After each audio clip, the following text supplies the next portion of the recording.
Jeshi la Israel siku ya Jumatatu lilitangaza kuwa limefanya tena mashambulizi mapya ya anga yanayolenga miundombinu ya kijeshi huko magharibi mwa Iran, huku Iran nayo ikijibu mashambulizi muda mfupi baadaye baada ya makombora kuonekana yakiruka juu ya Jerusalem, ikifuatiwa na mirindimo mikali, kwa mujibu wa shirika la habari la Reuters.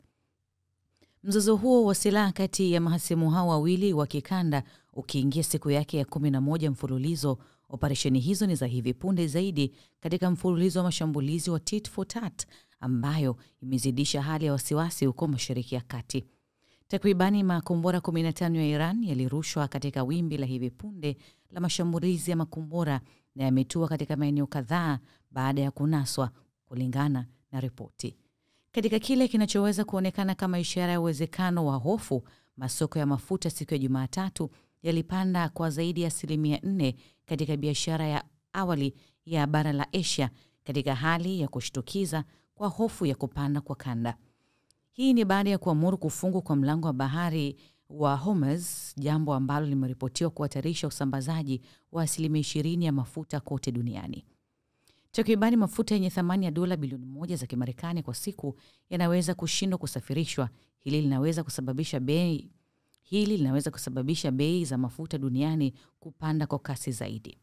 Rais wa Marekani Donald Trump siku ya Jumapili alipongeza shambulio la kushangaza la Marekani aliloruhusu siku ya Jumamosi, ambalo lililenga vituo vya nyuklia vya Iran vilivyoimarishwa sana huko Fordo, Isfahan na Natanz kama mafanikio ya kijeshi yenye kuvutia.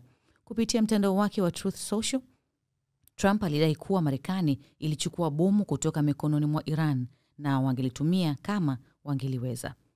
Kulingana na shirika la kutetea haki za binadamu lenye makao yake mjini Washington, linadai kuwa idadi ya vifo vya Iran inaweza kuwa kubwa zaidi kuliko ilivyotangazwa na Iran.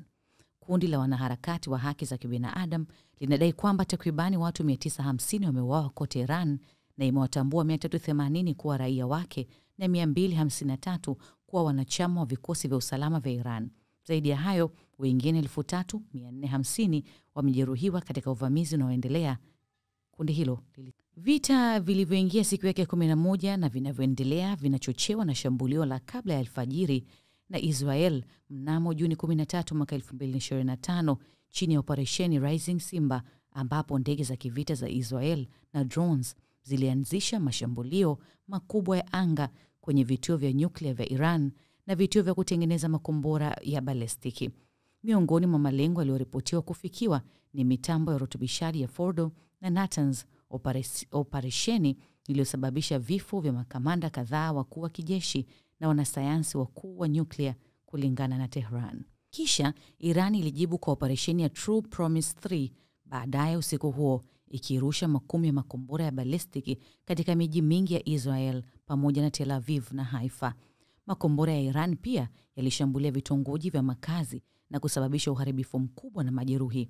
Uhasama wa pande zote mbili bado umeendelea bila kukoma tangu wakati huo.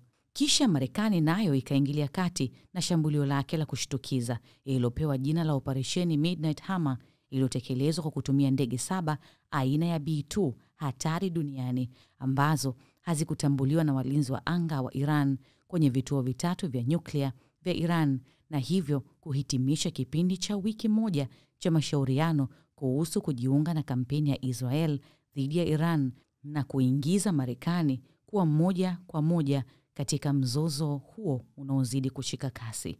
Mpaka hivi sasa tukio hilo limevuta hisia za kimataifa, huku kukiwa na onyo kwamba kuingilia mzozo huo kwa Marekani kunaweza kusababisha kuzuka kwa vita kubwa zaidi vya kikanda kati ya Iran na Israel. Mpaka hivi sasa pande zote mbili hazijaonyesha dalili za kurudi nyuma ama kukatisha vita, huko operesheni za kijeshi zikiendelea katika nyanja nyingi. Mimi ni Gina Baltazari.